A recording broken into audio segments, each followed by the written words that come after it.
C'est sous un crachin quasi breton que Pascal Vaudet a coupé la ligne d'arrivée de la Bouvet-Guyane le 6 mars 2012.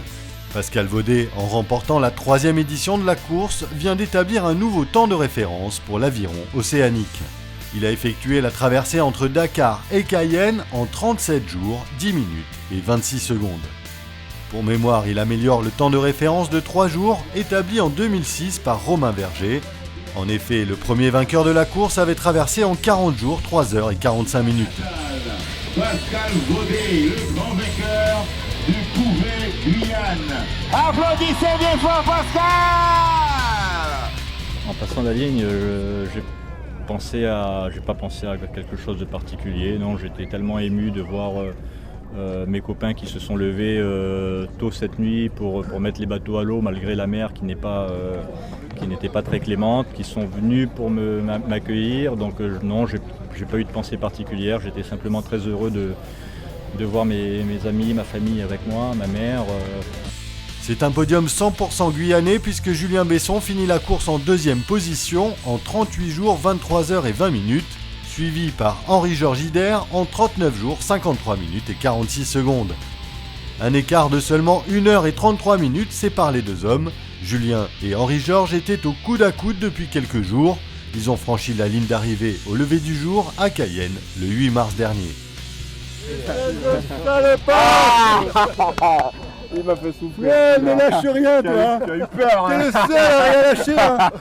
Putain, tous les jours. Attention, il t'a repris 2000. Attention, il y a 4000. Nombre de SMS que je recevais dans la journée. Toi, tu étais sous surveillance. Hein. Il y a toutes les heures, on me donnait tes mouvements. Hein. Aïe, aïe, aïe, aïe.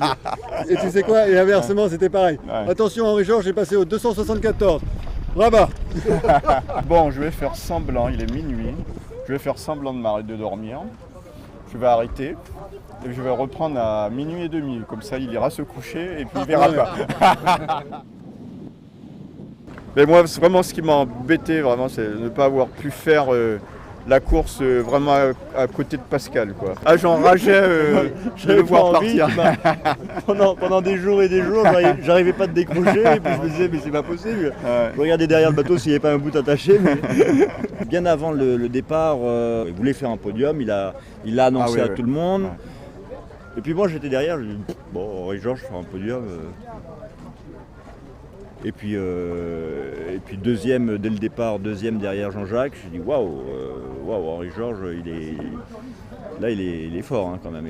Non, ben, j'étais obligé de faire des heures sup parce que comme j'étais obligé d'être dans un rythme moyen et de me rattraper sur des heures sup. Comme je ne pouvais pas accélérer en fonction de la quantité d'eau que j'avais disponible chaque jour, donc il fallait que je fasse des heures de rame plus longues, quoi. Mais il m'a fait peur. Pendant plusieurs jours, il m'a fait peur parce que je n'arrivais pas à prendre le large. Je voulais m'assurer 24 heures minimum d'avance. Et puis j'arrivais pas avec Henri-Georges, j'arrivais pas. Jusqu'à son problème d'eau où il est parti complètement sud. J'ai pas compris. Après on m'a expliqué qu'il avait un problème de dessal. Et puis c'est mon gouvernail qui avait cassé. Son gouvernail aussi. C'est la barre qui avait cassé. Ouais. Et là, ça a été pour moi le soulagement. Mais sinon j'étais pas serein, j'étais vraiment pas serein. Faut accepter, c'est la culture guyanaise. Hein.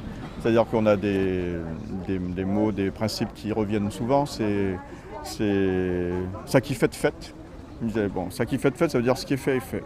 Le dessal est cassé, la barre est cassée, tu as perdu des places, ce qui est fait, tu ne vas pas revenir dessus, tu repars. On a un terme qu'on répète souvent, c'est anouet. Alors donc anouet, ça veut dire allez en avant, allez on repart. Donc c'est ça, j'ai été éduqué comme ça, alors ça qui fait de fête, tomber lever, alors tu es tombé mais tu te relèves tout de suite et tu repars. Et c'est ce que j'ai répété, c'est ce que j'ai utilisé comme principe pendant toute la course, quoi. Et puis, c'était des vacances, hein, il ne faut pas dramatiser. C'est pas mon métier, hein. Je ne suis pas payé pour ça, c'est même plutôt moi qui paye pour ça. Alors. En 4e position, c'est Jean-Emmanuel Aléin. Jean-Emmanuel est lui aussi guyanais. Il a lui aussi réussi un bel exploit, d'autant plus remarquable qu'il a subi 2 chavirages et a très tôt dû se nourrir de froid, puis a souffert du manque d'eau à bord de son canot.